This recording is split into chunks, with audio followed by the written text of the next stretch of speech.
Qui a envie de se faire marcher dessus par sa partenaire? Pas vous, j'imagine, hein?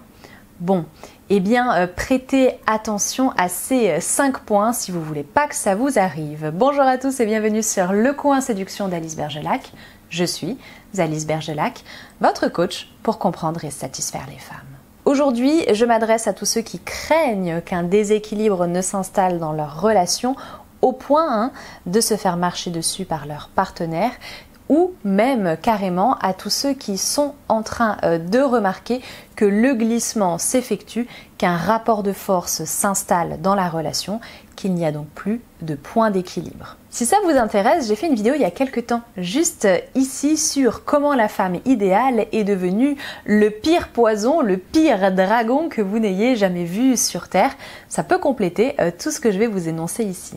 Premièrement, le plus courant, et pourtant on l'oublie à chaque fois alors que c'est élémentaire, une femme finira irrémédiablement par vous marcher sur les pieds si vous lui confiez toutes les responsabilités dans votre couple.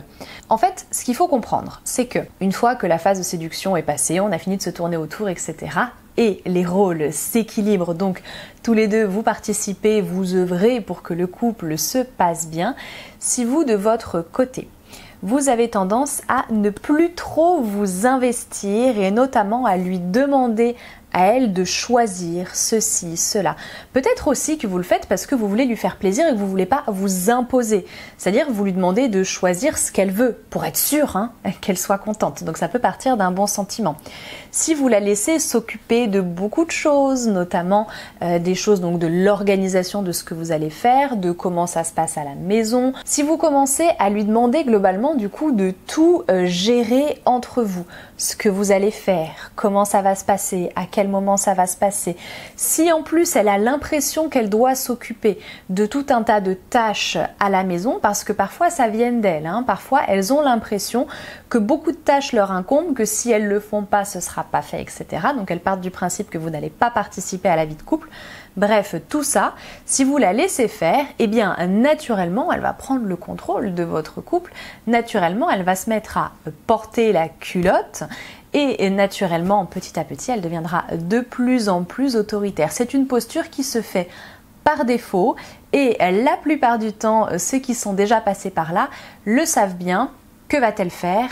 Elle va s'en plaindre, c'est-à-dire que oui, elle va devenir désagréable, autoritaire, oui, elle va vous marcher dessus, peut-être même mal vous parler, vous dire que vous ne servez à rien, que vous n'êtes pas utile dans le couple, je ne sais quoi, bref, ce genre d'horreur. Et derrière, elles vont dire « Et tu crois que ça me fait plaisir ?» Et là, vous ne comprenez plus rien, mais c'est vrai, ça ne lui fait pas plaisir d'avoir adopté cette posture. C'est comme si elle avait été obligée de le faire parce qu'elle a eu l'impression que vous étiez démissionnaire dans le couple, que vous n'étiez pas investi. Donc faites bien attention à ça, toujours dès le début équilibré et ne pas lui laisser en fait trop. C'est même pas une question de pouvoir, c'est une question de responsabilité dans votre couple. Tout se partage, tout se discute, tout se fait à deux, faites bien attention à ça.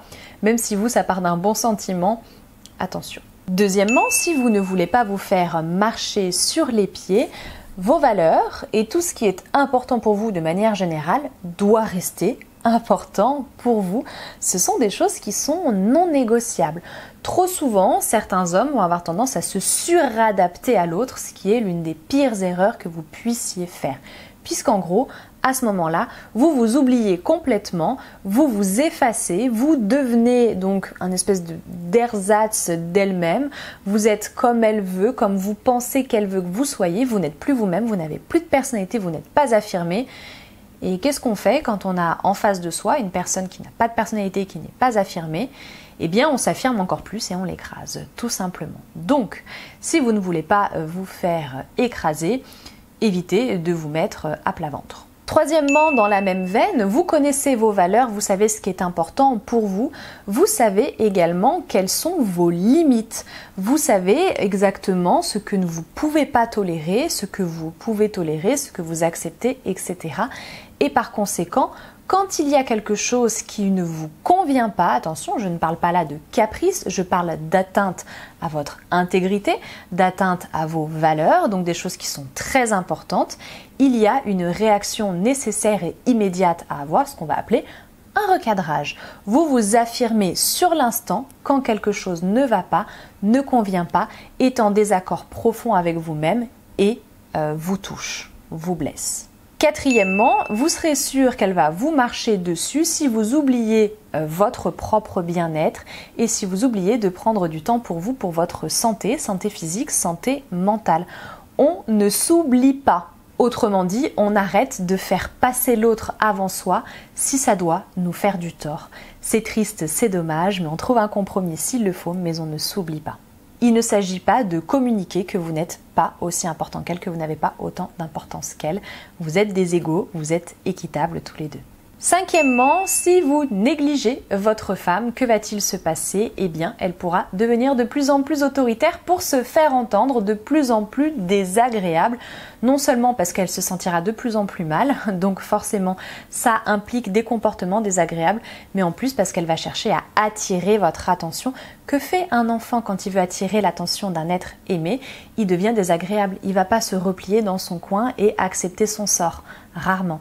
La plupart du temps, il fait du bruit, il casse les pieds pour qu'on le remarque. Ce sera pareil avec elle. Les femmes qui deviennent très autoritaires, limite castratrices, ça peut être des femmes qui se sentent délaissées, mal aimées. Ça peut, pas à chaque fois, mais ça peut. Voilà ce que j'avais à vous dire, j'espère que ça vous a éclairé, j'espère que vous ne ferez pas ces erreurs. Si vous les avez déjà faites, témoignez. Si vous étiez sur le point de les faire, arrêtez-vous tout de suite. Si vous avez des questions, des choses à rajouter, n'hésitez pas à le faire dans l'espace commentaire, il est là pour ça. Vous pouvez me retrouver sur Facebook, sur Instagram, @lecoinséduction, sur l'espace formation, formation@lisbergelac.com. Merci d'être resté jusqu'au bout, je vous dis à très bientôt et au plaisir.